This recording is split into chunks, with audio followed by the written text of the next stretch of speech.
Welcome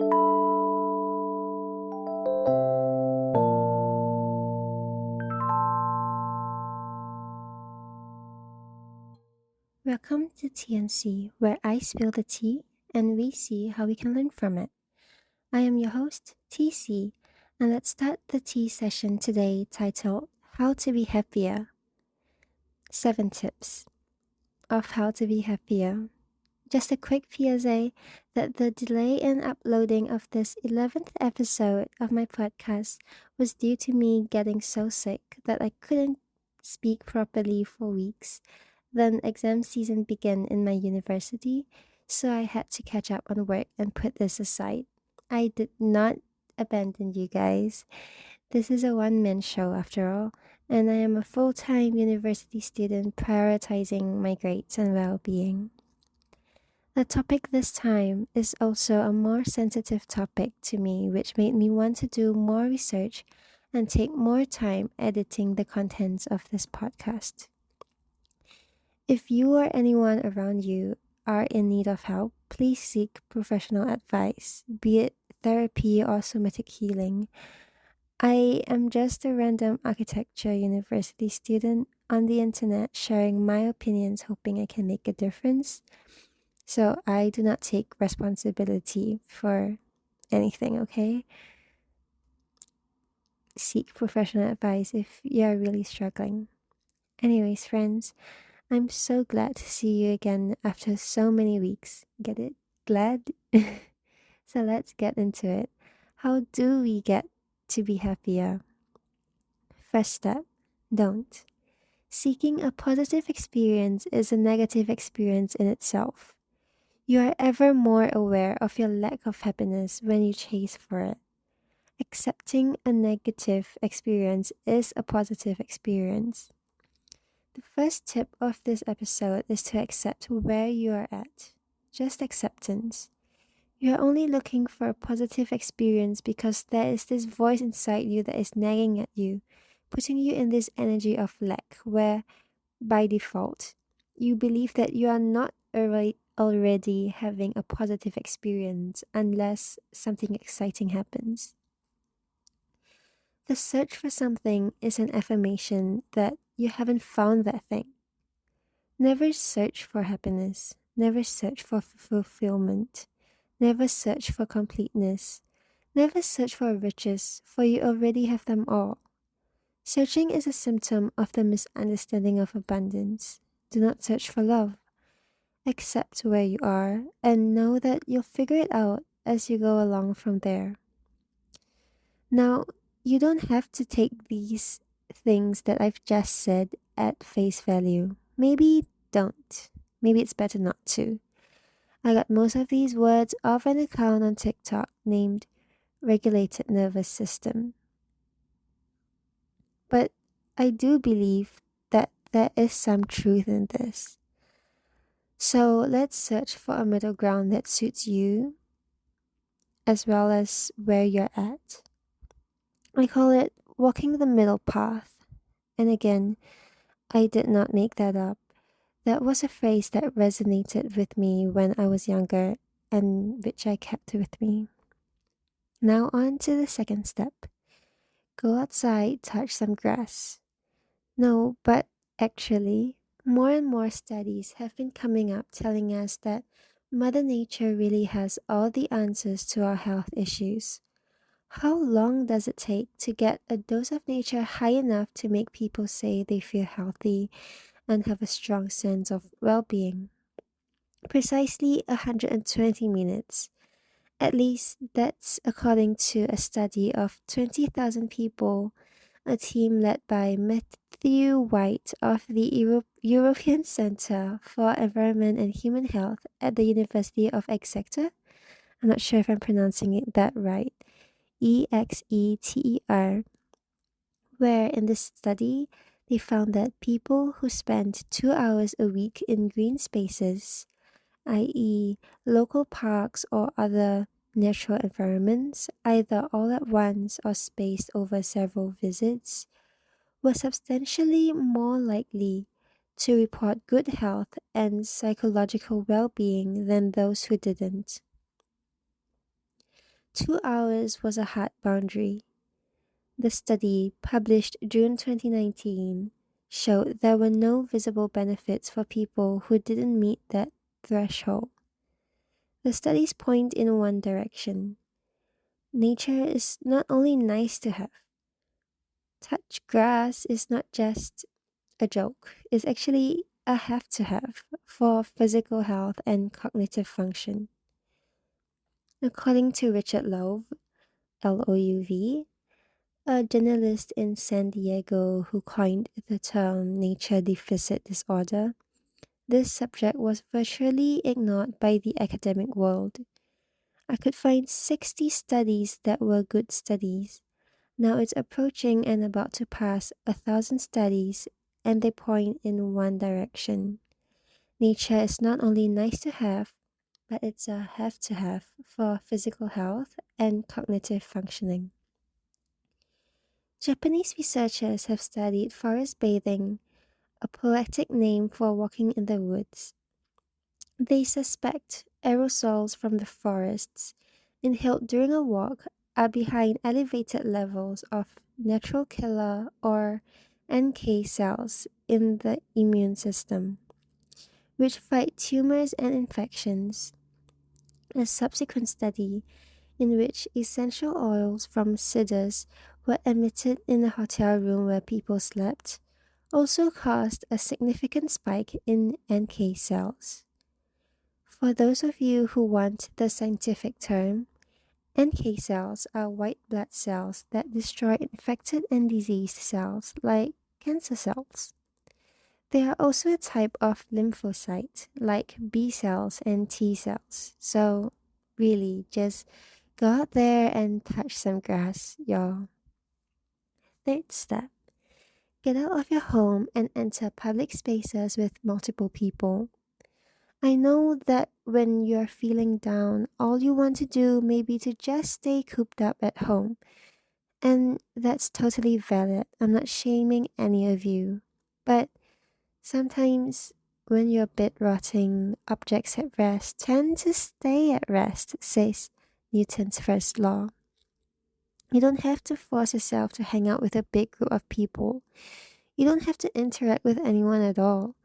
Just being immersed in, perchance, a park with a playground full of children and dog walkers, a coffee shop with the sound of chatter and baristas greeting customers, wafting through the air along with the aroma of freshly ground coffee beans, a shopping center or supermarket with people interacting and deciding what to purchase, or joining your local K-pop random play dance event.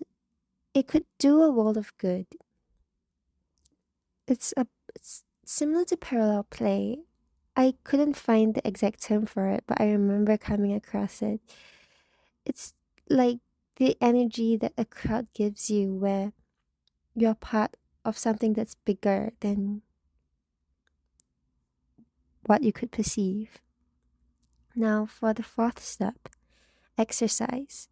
You could sign up for a group lesson to be spurred on by the energy of your classmates and teachers, or simply follow a simple YouTube tutorial at home. Safely, of course. I personally like Move with Nicole for Pilates, but you could always find your own favorite YouTubers for that. Don't forget to come visit my YouTube channel. Um okay, back to the main topic. Sometimes when you feel upset or overwhelmed, it could be due to external factors like the stresses of daily life that we are not in control of. It doesn't even have to be a big incident that made you feel this way. It could be from little things that made you feel more tired and took up your headspace, ultimately ending in a crash or burnout. So, what do we do when we notice this change and we feel like we are not in control, even though we know logically that we are very capable? We could physically tell our bodies that we are in control through exercise or movement of some sort. I personally enjoy various forms of dance with complicated choreography and exercises related to ballet, pilates, yoga, and hip hop as they force me to focus on my movements, and I gain satisfaction in these forms of movement as I track my progress. It could be different from you, for you. It could be something as simple as jogging or taking a long walk instead of the bus, joining a mixed martial arts class, going for a soccer game, or being aware of your surroundings and appreciating the environment around you in general on a walk. Like going on a color walk, where you choose a certain color and you follow whatever object or person or animal that it has that color and just continue walking. Okay, I digress. The fifth step is cosplay.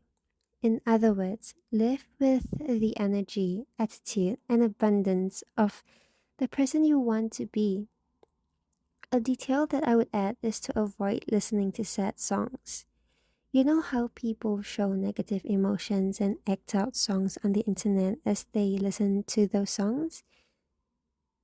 Even if you do not do that, you are still listening to those negative vibes songs and they will affect you. If you don't like really energetic songs, there are always calm songs and pieces that you could listen to instead. An example of the cosplay tip is when I was personally stressed about assignments I had to hand in as an architecture student.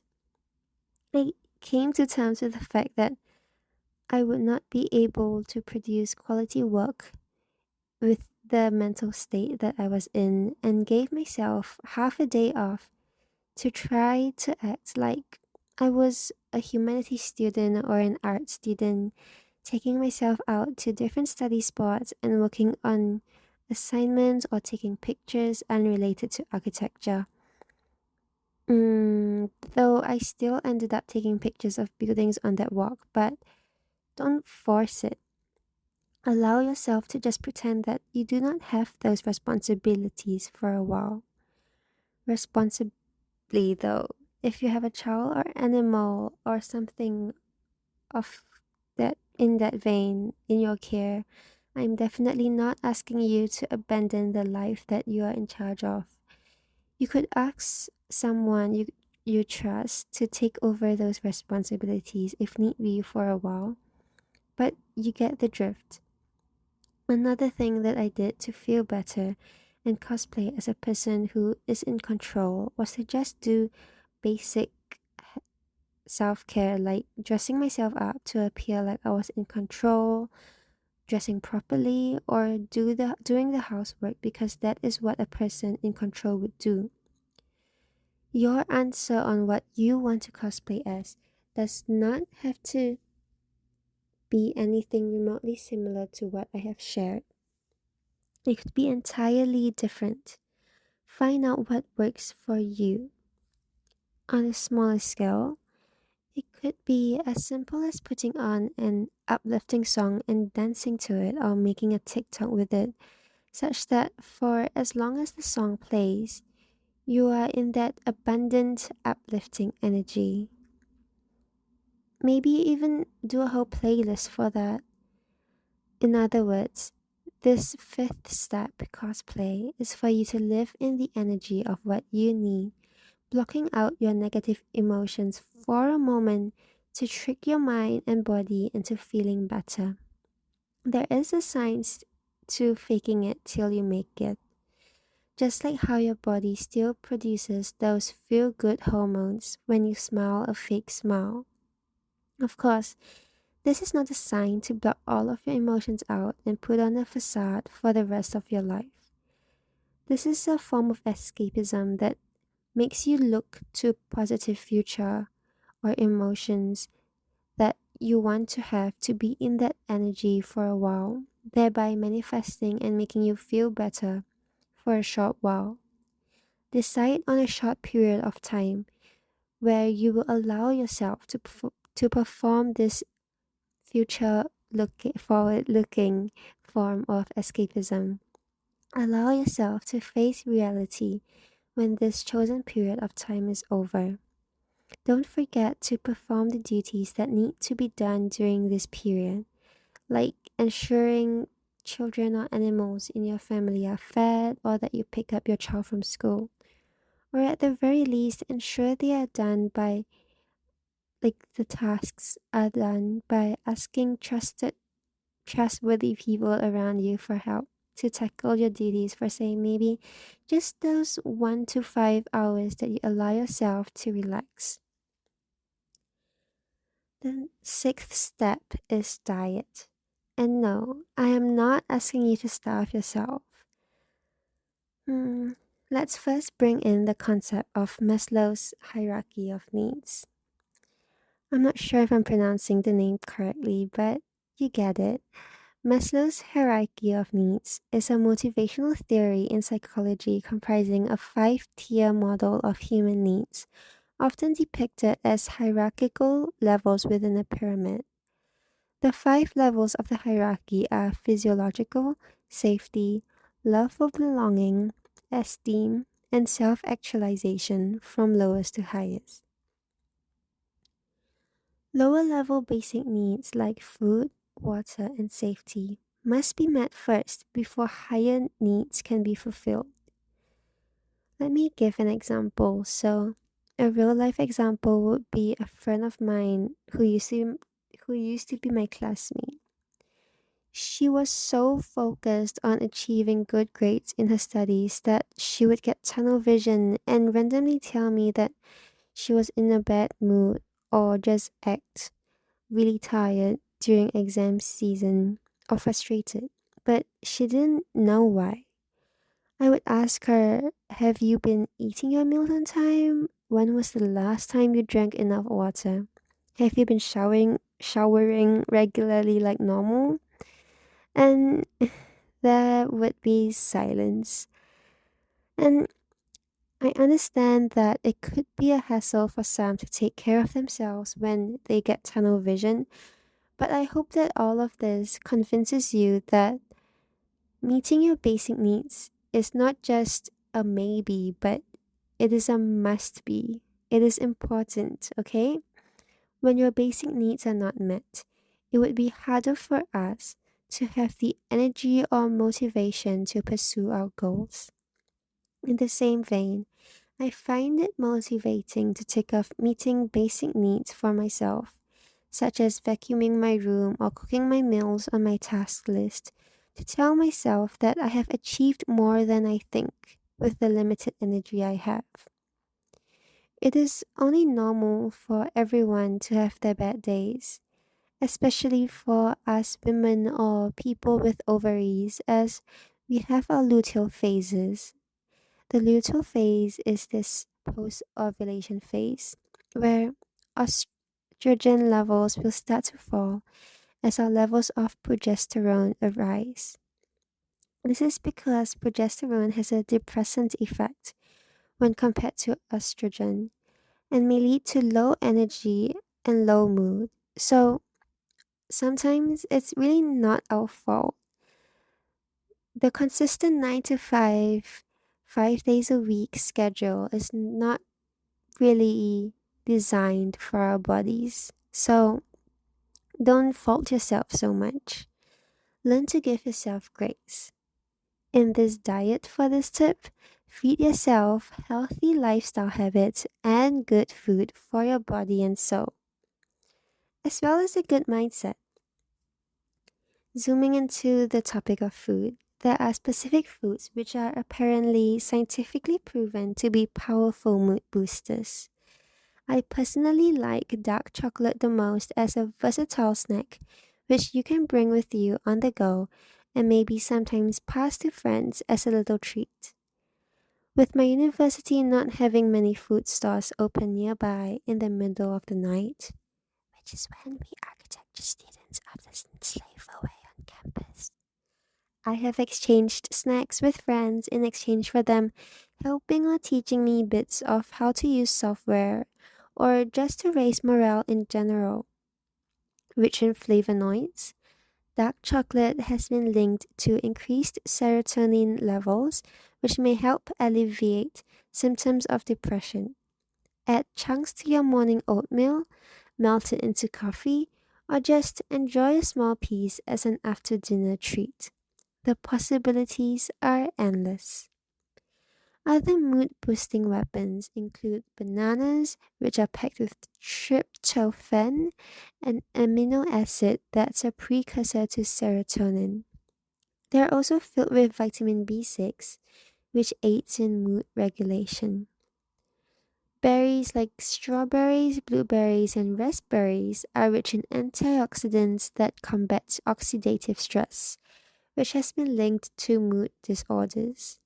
Omega 3 fatty acids, known for their anti inflammatory properties and potential to combat depression, could be found in oily fish such as salmon, mackerel, and sardines, as well as nuts such as walnuts, chia seeds, and flax seeds.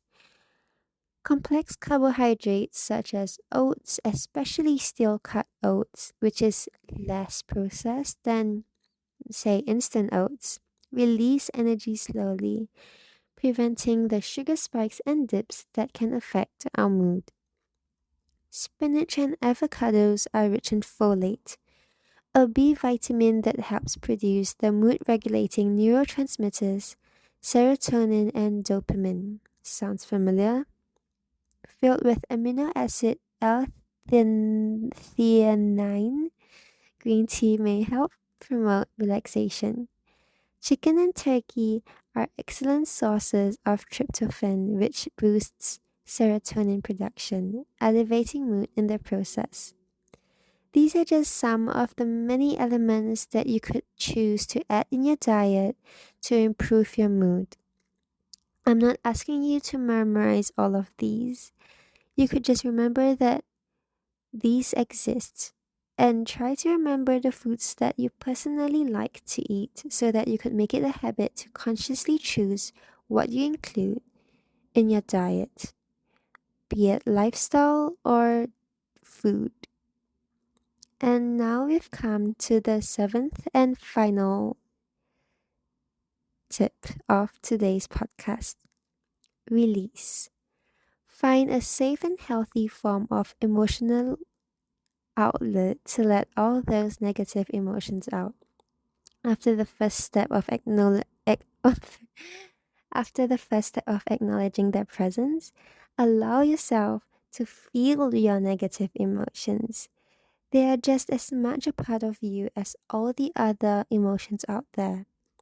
You could do this by writing in a journal, recording yourself speaking about your troubles, or telling close friends and family you trust about your problems.